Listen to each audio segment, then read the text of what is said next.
जय श्री कृष्णा। राधे राधे। जो भगवान से भक्त का योग करवाए उसे कहते हैं योगिनी एकादशी।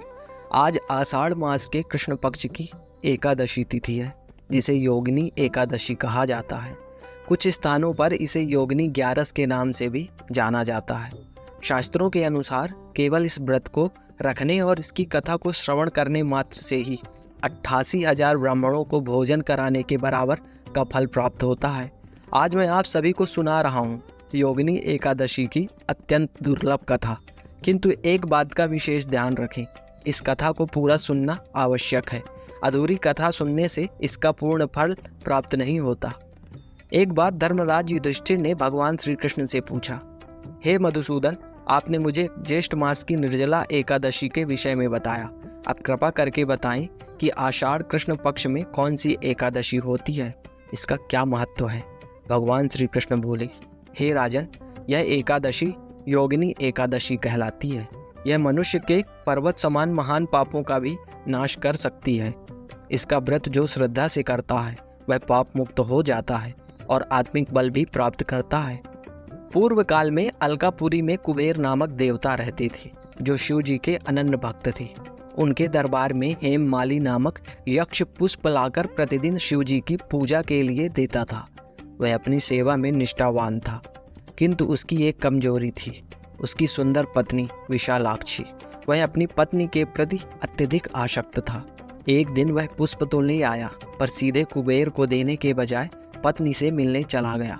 पत्नी से बात करते हुए वह पूरी तरह समय भूल गया। उधर कुबेर पूजा के लिए पुष्प की प्रतीक्षा करते रहे। जब आधे दिन तक पुष्प नहीं आया तो उन्होंने सेवक भेजा। सेवक ने हेममाली को पत्नी संग देखा और आकर राजा को सारी बात बता दी। क्रोधित होकर कुबेर बोले, हे मूर्ख, तूने मेरी पूजा में बाधा डाली। मैं तुझे श्राप देता हूँ कि तू कोढ़ रोग से पीड़ित होकर धरती पर गिरेगा और पत्नी से सदा के लिए दूर हो जाएगा।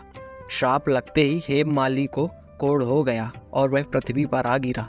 भूख प्यास से व्याकुल जंगल जंगल भटकता रहा। एक दिन वह मेरु पर्वत पर ऋषि मार्कंडेय के आश्रम पहुंचा। वह उनके चरणों में गिर पड़ा और अपनी कथा सुनाई।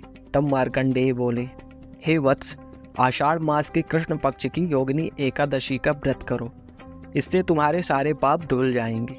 हेममाली ने विधि पूर्वक व्रत किया। उसका शरीर रोग मुक्त हो गया और वह अपने दिव्य स्वरूप में वापस अलकापुरी लौट गया। श्री कृष्ण बोले, हे युधिष्ठिर, इस एकादशी का व्रत 88,000 ब्राह्मणों को भोजन कराने के बराबर है। जो भी श्रद्धा से इसका पालन करता है वह पापों से मुक्त होकर आध्यात्मिक लोक को प्राप्त करता है।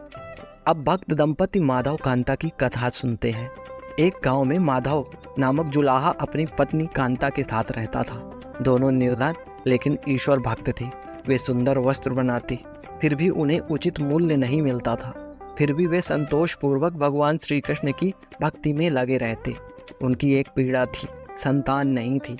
इस चिंता के बावजूद वे भजन कीर्तन में मग्न रहते।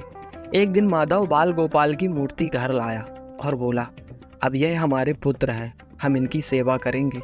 कांता यह सुनकर भाव विभोर हो गईं। उन्होंने चौकी पर बाल गोपाल को विराजमान किया और उन्हें लाल रूप में मानकर सेवा करने लगे। वे रोज उन्हें वस्त्र पहनाते, भोजन कराते, भजन करते और झुलाते। भगवान श्री कृष्ण उनकी निष्कलंक भक्ति से प्रसन्न होकर अदृश्य रूप में उनके हाथों से भोजन करने लगे। एक दिन कांता काम में व्यस्त थी और लाला को भोजन कराना भूल गई। दोपहर में उन्हें नींद आ गई। तभी आवाज आई, मैया, मुझे भूख लगी है। दोनों चौंक कर उठे और देखा बाल गोपाल का मुख उदास है। कांता रोती हुई भोजन लेकर पहुंची और गोद में बैठाकर खिलाने लगी। भगवान श्री कृष्ण द्रवित हो उठे और अपने दिव्य रूप में प्रकट हो गए। उन्होंने कहा, तुम्हारी भक्ति से मैं प्रसन्न हूँ, मांगो, क्या वर चाहते हो। वे बोले, हमें और कुछ नहीं चाहिए प्रभु, केवल आपकी कृपा बनी रहे। भगवान बोले, यदि चाहो तो मैं तुम्हें संतान दे दूं। माधव और कांता बोले, नहीं प्रभु, हमें संतान नहीं चाहिए।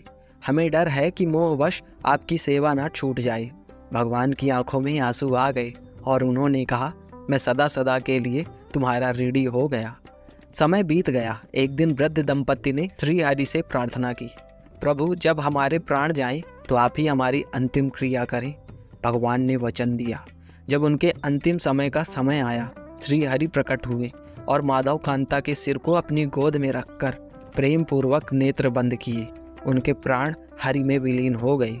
अंत में जब गांव वालों ने देखा, झोपड़ी में कोई नहीं था, बस पुष्प और दिव्य सुगंध शेष थी। लोगों ने पुष्प उठाकर शीश पर रखा और माधव कांता की भक्ति का कीर्तन करते हुए चल पड़े। सच्चा भक्त वह है जो कभी भी ईश्वर से विमुख नहीं होता। एक बार प्रेम से बोलिए, श्री लक्ष्मी नारायण भगवान की जय, एकादशी माता की जय। जय श्री कृष्ण। राधे राधे।